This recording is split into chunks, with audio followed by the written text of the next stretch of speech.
మాజీ ముఖ్యమంత్రి వర్యులు తెలుగుదేశం పార్టీ జాతీయ అధ్యక్షులు మన అందరి ప్రీతమ నాయకులు చంద్రబాబు నాయుడు గారు ఆధ్వర్యంలో అధ్యక్షతన ఈరోజు జరగబోతున్నటువంటి తిరువూరులో ఎన్టీఆర్ జిల్లా నుంచి తిరువూరులో జరగబోతున్నటువంటి రా కదిలిరా సభకి విచ్చేసినటువంటి జిల్లా నలుమూలల నుంచి విచ్చేసినటువంటి తెలుగుదేశం పార్టీ ఇన్ఛార్జీలు, తెలుగుదేశం పార్టీ నాయకులు, సభా ప్రాంగణంలోకి విచ్చేస్తున్నటువంటి తెలుగుదేశం పార్టీ కుటుంబ సభ్యులందరికీ హృదయపూర్వకంగా పేరు పేరున అభినందనలు తెలియజేస్తా ఉన్నా. ఈరోజు 2024లోకి వచ్చాం.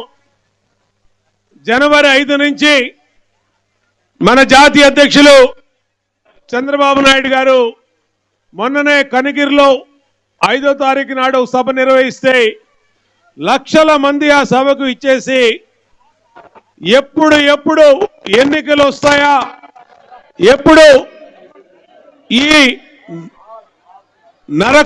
నరక కోపం నుంచి బయటపడతామని ఎదురు చూస్తున్నామని ఆయనకి సంఘీభావంగా లక్షల మంది ప్రజలు వచ్చిన విషయాన్ని మొన్న చూశాం. ఈరోజు తిరువూరు అద్భుతంగా జరగబోతా ఉంది ఈ సభ. దీనికి ప్రధానమైనటువంటి కారణం కూడా ఉంది.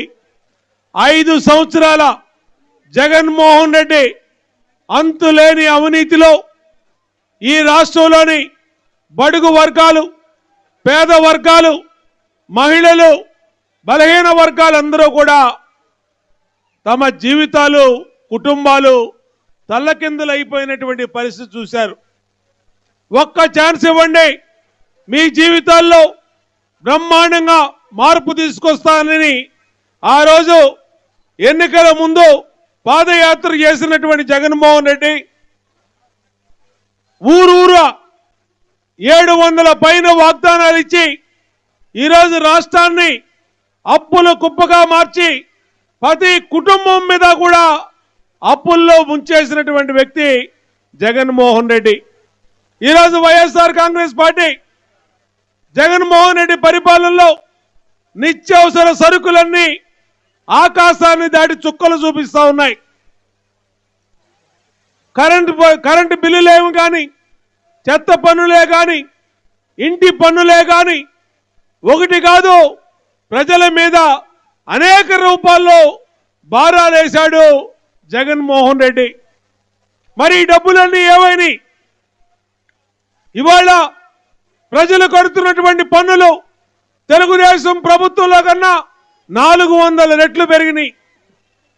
కరెంటు బిల్లులు పెరిగినాయి, ఇంటి పన్నులు పెరిగినాయి, సేల్స్ ట్యాక్సులు పెరిగినాయి, జిఎస్టీ ట్యాక్సులు పెరిగినాయి, వ్యాట్ ట్యాక్సులు పెరిగినాయి. మరి ఈ ప్రభుత్వ ఆదాయం అంతా ఏమవుతా ఉంది? అంతేకాదు 12 లక్షల కోట్ల రూపాయలు బ్యాంకుల నుంచి అప్పులు తీసుకొచ్చాడు.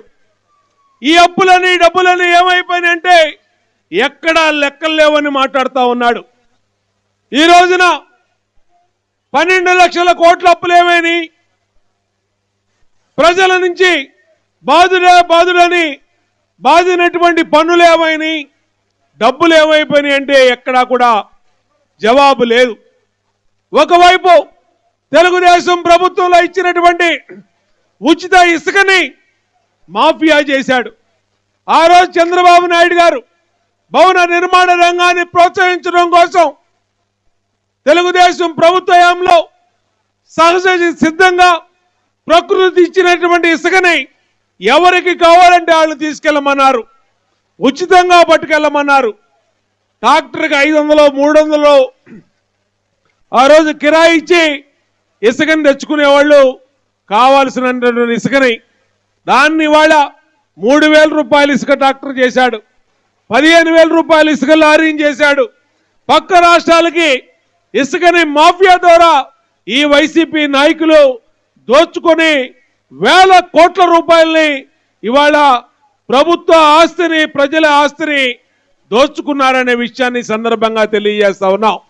అంతేకాదు తెలుగుదేశం హయాంలో బ్రహ్మాండంగా పారదర్శకమైనటువంటి మద్యం పాలసీని పెట్టి ఆ రోజు 2014-2019 కాలంలో మేమందరం ఎమ్మెల్యేలుగా, చంద్రబాబు నాయుడు గారు ముఖ్యమంత్రిగా అన్ని రకాలుగా కూడా అన్ని రకాలు అమ్మే మద్యాన్ని తీసుకొచ్చి ఈరోజు రాష్ట్రంలో జే బ్రాండ్లు తయారు చేశాడు.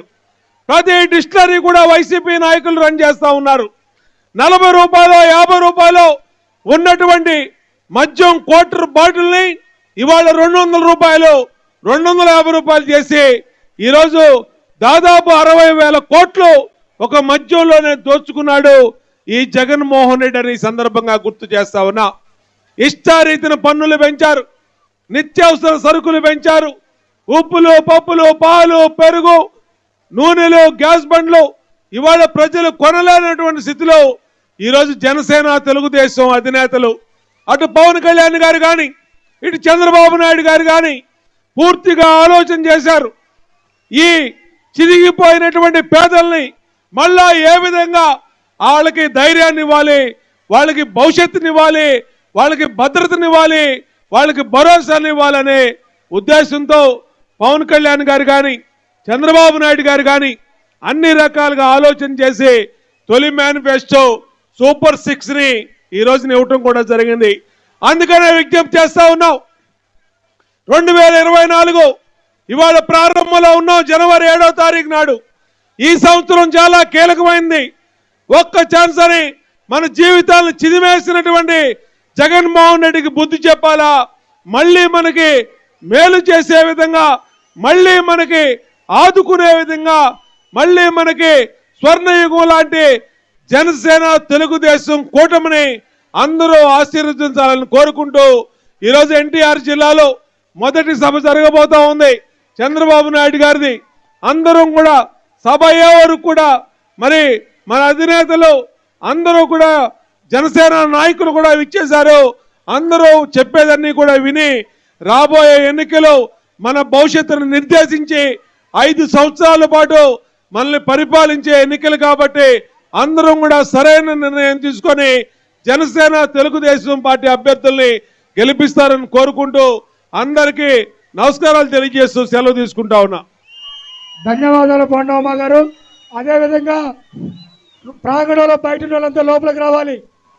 ప్రాంగణంలో బయట వాళ్ళంతా దయచేసి లోపలికి రావాలి.